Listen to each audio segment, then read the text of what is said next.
Did you know Elvis Presley recorded songs nobody remembers? Ever wonder what the king sang before becoming famous? Number 15. That's all right. Wait, isn't this one of Elvis's most famous songs? Yes and no. While That's All Right is widely recognized as Elvis's first commercial single, many fans don't realize how truly revolutionary this recording was at the time. In July 1954, Elvis was just a nervous 19-year-old truck driver in Sam Phillips' tiny Sun Records studio in Memphis. The session wasn't going well. Elvis and the musicians, Scotty Moore on guitar and Bill Black on bass, had been trying to record various songs for hours without capturing anything special. During a break, Elvis started fooling around with an upbeat version of Arthur Crudup's blues song, "That's All Right, Mama." It was just a goof, a moment of spontaneity in an otherwise frustrating session. Sam Phillips, overhearing from the control room, immediately recognized something magical happening. He told the boys to start over while he recorded. What they captured was nothing like the original blues version. Elvis transformed the song with his unique vocal style, blending country twang with rhythm and blues. The recording itself sounds primitive by today's standards, but the raw energy is undeniable. What many people don't realize is that when this song first aired on Memphis radio, listeners called in wondering about the race of the singer. The DJ Dewey Phillips had to specify that Elvis was white and attended Humes High School to satisfy the segregation-era audience's curiosity. This simple recording began the cultural phenomenon that would eventually make Elvis the king of rock and roll. Yet the circumstances of its creation, as an improvised jam session during a break, remain forgotten by casual fans. Number 14. Blue Moon of Kentucky. The B-side to Elvis's first single deserves its own spotlight. Blue Moon of Kentucky was originally a waltz-time bluegrass standard by Bill Monroe, performed at a slow, mournful tempo. What Elvis and his band did to it was nothing short of sacrilege in the eyes of traditional country music fans. They sped up the tempo dramatically, added a driving backbeat, and transformed the gentle waltz into a rockabilly rave-up. The recording session for this track shows Elvis's natural musical instincts at work. After cutting That's All Right, the trio was looking for something to serve as the B-side. Elvis suggested Blue Moon of Kentucky, and the band started playing around with the tempo and feel. Sam Phillips again recognized gold when he heard it. What makes this early recording fascinating is how it demonstrates Elvis's ability to straddle musical worlds. He took a country bluegrass song and infused it with the energy and feeling of black rhythm and blues. This musical cross-pollination was revolutionary for 1954 America, when musical genres were largely segregated along racial lines. Bill Monroe, the bluegrass legend who wrote the original, was initially upset about Elvis's version but later came to appreciate it, especially after the royalty checks started arriving. This track represents Elvis's unique cultural position, a white Southern boy who loved and absorbed black musical styles, country traditions, and gospel harmonies, then recombined them into something new. The sound quality is primitive, with Elvis's voice sometimes threatening to distort the recording equipment, but that raw quality captures the excitement of musical boundaries being broken in real time. Number 13. I Love You Because. Few casual Elvis fans know about this tender ballad recorded during his early Sun Records days. I Love You Because showcases a softer, more vulnerable side of young Elvis, that stands in sharp contrast to his wild rockabilly numbers. This Leon Payne country standard was recorded on July 5, 1954, the very same day Elvis cut his breakthrough. That's All Right. The recording reveals Elvis's deep country music roots. His vocal performance is measured and sincere, showing remarkable maturity for a teenager. You can hear the influence of country balladeers like Eddie Arnold and Jim Reeves in his approach. Sam Phillips recorded multiple takes of this song, trying different arrangements, but was never fully satisfied with the results. The version eventually released features Elvis's voice backed only by Scotty Moore's gentle guitar and Bill Black's bass. What's fascinating about this recording is how it contradicts the popular image of early Elvis as a hip-swiveling rebel. Here was a young man equally comfortable with tender love songs as with energetic rockers. Phillips ultimately decided not to release this track as Elvis's first single, preferring the more distinctive and energetic That's All Right. This decision helped shape Elvis's initial public image as a rockabilly innovator rather than a country crooner. The song remained unreleased until after Elvis had already begun his meteoric rise to fame. When Sun Records eventually issued it in 1955, it received relatively little attention compared to his more raucous numbers. Today, this beautiful performance is often overlooked in discussions of Elvis's musical legacy, yet it demonstrates the remarkable versatility that would later allow him to conquer multiple musical genres. Number 12. Harbor Lights. One of the least known recordings from Elvis's Sun Records period is his version of Harbor Lights, a popular standard from the 1930s. The song had been a hit for various artists, including Bing Crosby, but Elvis's take transforms it into something unique. Recorded in late 1954, but unreleased until years later, this track reveals a young artist experimenting with different styles as he searched for his voice. Elvis's interpretation features his distinctive vocal tremolo and an almost dreamlike quality. The sparse backing, just Scotty Moore's atmospheric guitar and Bill Black's bass, creates an intimate mood that shankes Elvis's emotional delivery. The song's nautical theme of watching harbor lights while missing a loved one seems to resonate with the young singer, who infuses the performance with genuine feeling.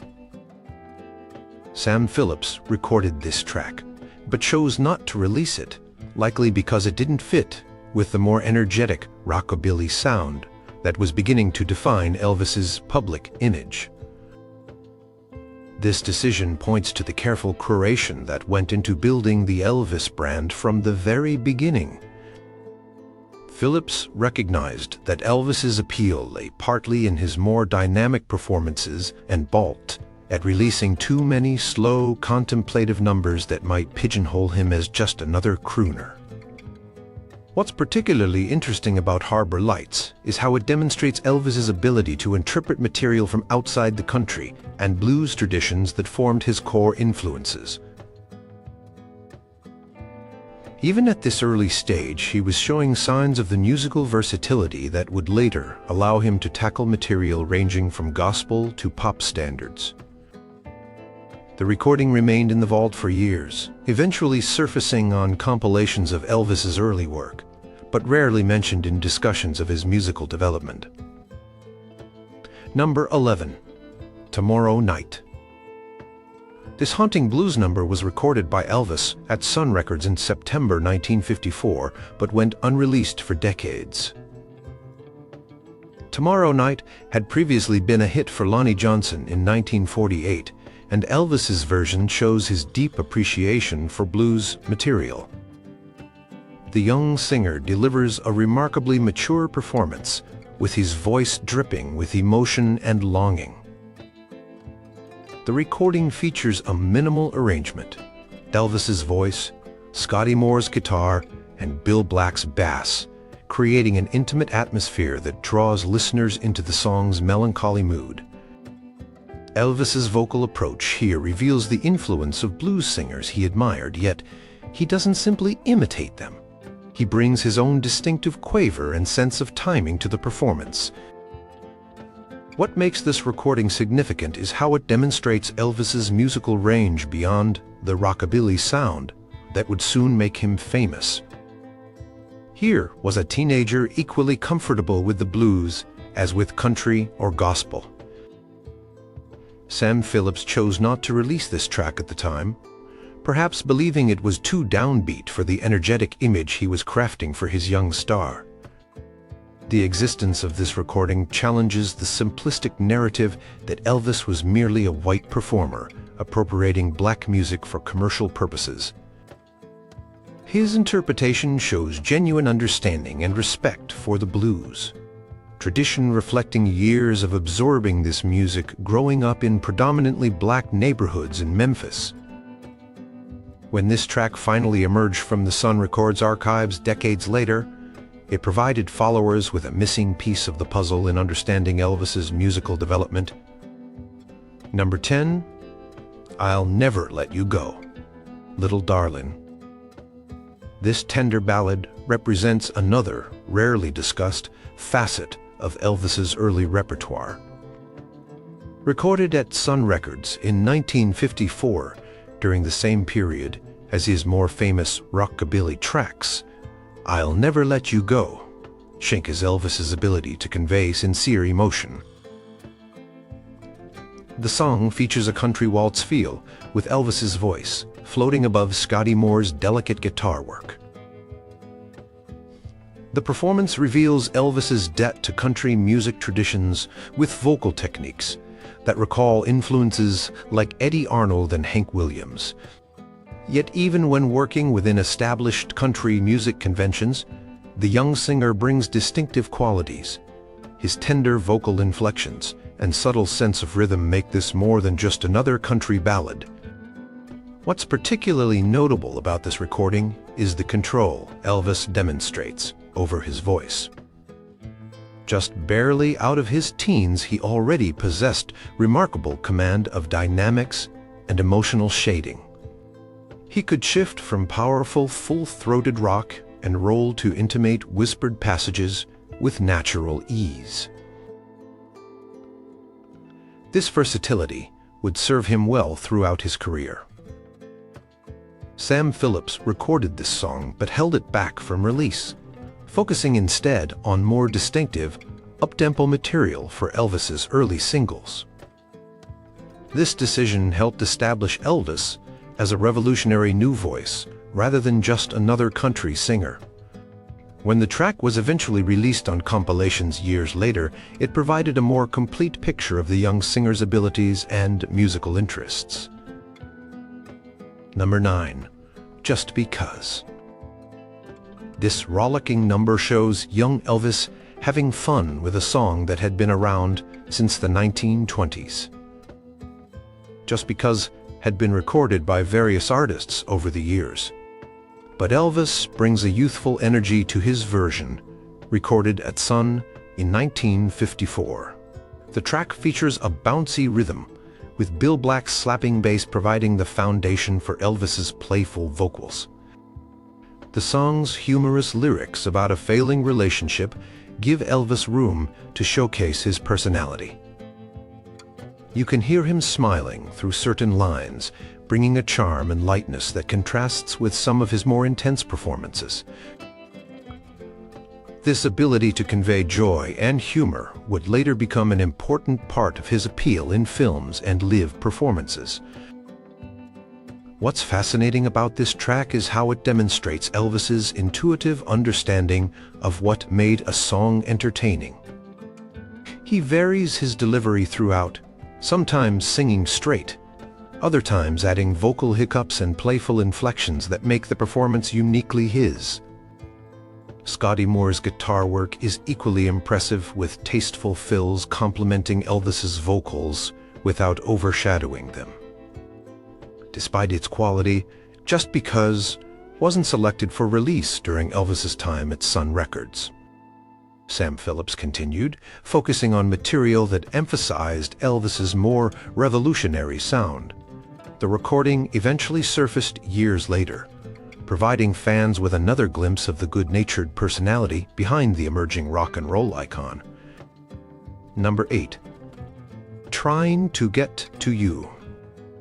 This passionate track represents one of Elvis's most soulful early performances. Recorded at Sun Studios in 1955, Trying to Get to You was originally performed by the Eagles, not the 1970s rock band, but an R&B group. Elvis discovered the song on a rhythm and blues record and made it his own with a performance of remarkable intensity. The recording features Elvis pushing his vocal abilities, building from a controlled delivery in the verses to emotional heights in the chorus. His voice occasionally cracks with emotion, adding to the authenticity of the performance. Scotty Moore provides tasteful guitar accompaniment, while Bill Black's bass drives the rhythm forward with urgency that matches the lyrics about racing to reach a loved one. What makes this track significant is how it demonstrates Elvis's ability to internalize and transform rhythm and blues material.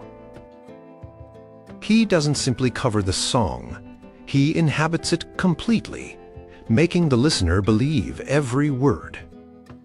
The emotional commitment he brings to the performance suggests a maturity beyond his years and hints at the soul-bearing ballads he would record later in his career. Despite being one of his strongest Sun recordings, Trying to Get to You wasn't released as a single during Elvis's time at the label. It remained in the vault until after Elvis had moved to RCA Records, eventually appearing on his first full-length album. This relatively late release means many casual fans remain unaware of this powerful early performance that showcases Elvis's emotional range and vocal abilities. Number 7. When It Rains, It Really Pours.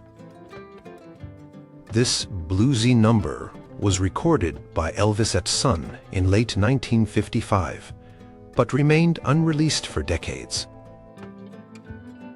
Written by William "Billy the Kid" Emerson, a Sun Records artist, the song gave Elvis an opportunity to explore his blues influences with a humorous tale of bad luck and relationship woes.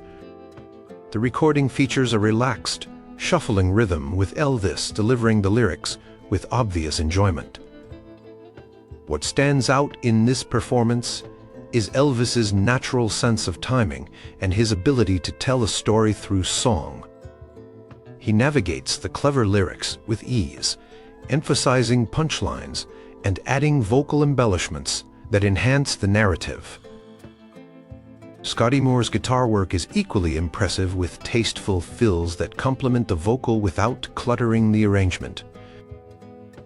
The recording reveals Elvis's comfort with blues material and his ability to bring his own personality to it. While always respectful of his influences, he never sounds like he's simply imitating black blues performers. Instead, he filters the blues through his own experiences and sensibilities, creating something that honors the tradition while adding new elements. This track remained in the Sun Records vault until long after Elvis had become a global superstar. When it finally emerged on compilations of his early work, it provided fans with another piece of the puzzle in understanding his musical development. The fact that such a strong performance went unreleased for so long speaks to the wealth of quality material Elvis recorded during his Sun period. Even his outtakes and rejected tracks show remarkable talent and charisma. Number 6. I'm Left, You're Right, She's Gone.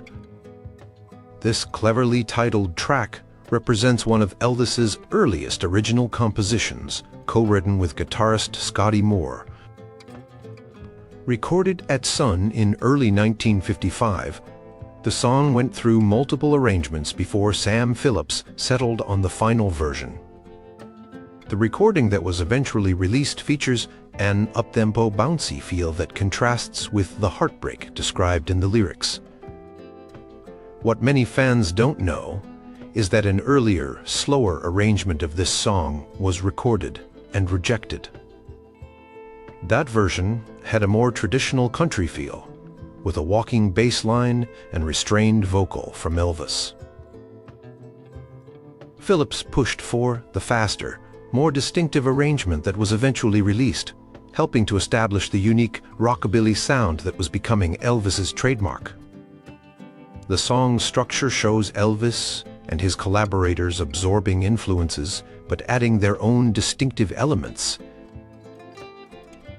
The lyrics play with wordplay in the title, while the music incorporates the driving rhythm that was becoming characteristic of the new rockabilly sound. Elvis's vocal performance balances emotional sincerity with the energy needed to carry the up-tempo arrangement. This track represents an important step in Elvis's development as both a recording artist and joker. While he would become better known for interpreting others' material, this early composition shows his natural instinct for crafting memorable melodies and lyrics. The song was released as the B-side to Baby Let's Play House in April 1955, receiving some radio play but not becoming one of his better-known Sun recordings, despite its quality. Number 5. Milk Cow Blues Boogie. This energetic adaptation of Kokomo Arnold's blues standard shanks Elvis's ability to transform traditional material into something fresh and exciting. Recorded at Sun in late 1954, Milk Cow Blues Boogie features Elvis, Scotty Moore, and Bill Black, hitting their stride as a tight musical unit, creating the distinctive rockabilly sound that would influence countless artists. The recording demonstrates Elvis's growing confidence as a performer. He attacks the vocals with enthusiasm, adding his characteristic hiccups and slurs that would become trademarks of his style. The arrangement features an innovative stop-time section, where the instruments drop out completely, leaving Elvis's voice exposed, a technique that creates dramatic tension and changes his powerful vocal presence. What makes this track fascinating is how it represents the cultural fusion that was occurring in Elvis's music.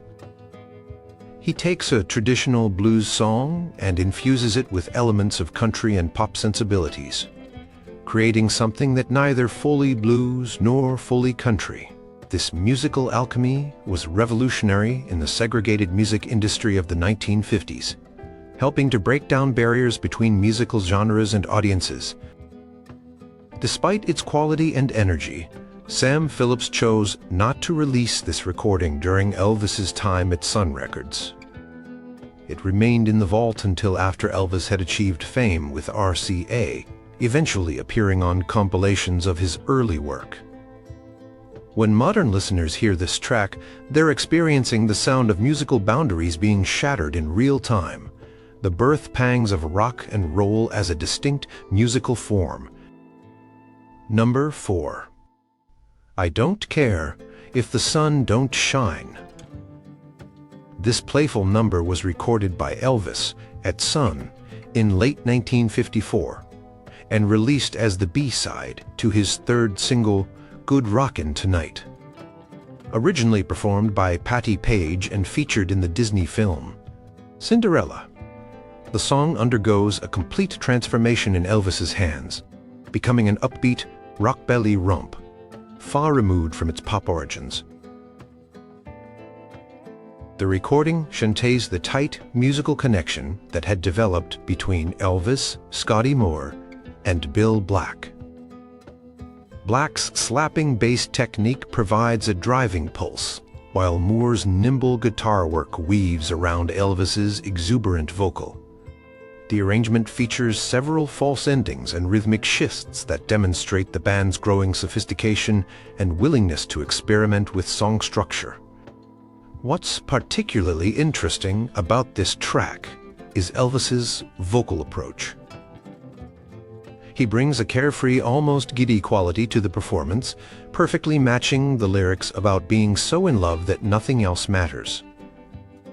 His natural feel for rhythm allows him to play with the timing of phrases, sometimes rushing ahead of the beat, other times laying back, creating musical tension and release that keeps listeners engaged. Despite being released as an official Sun single, I Don't Care If the Sun Don't Shine has been somewhat overshadowed by Elvis's better-known recordings from this period. However, it represents an important step in his artistic development, showing his ability to take material from the mainstream pop world and reinvent it in his own distinctive style, a skill that would serve him well throughout his career. Number 3. You're a Heartbreaker. This energetic track was recorded at Sun in late 1954, but wasn't released until after Elvis had moved to RCA. You're a Heartbreaker features a driving rhythm and playful vocal performance that showcases Elvis's growing confidence as a recording artist. The song's straightforward structure gives him room to add personality through his distinctive vocal approach. What stands out in this recording is the natural chemistry between Elvis and his small band. After months of performing and recording together, Elvis, Scotty Moore, and Bill Black had developed an intuitive musical understanding. They anticipate each other's moves, creating a tight, cohesive sound that belies the simplicity of the three-piece arrangement. Moore's guitar solo is particularly noteworthy, combining country-picking techniques with blues inflections. The lyrics describe a familiar theme in early rock and roll, romantic betrayal. But Elvis brings fresh energy to the material through his committed performance.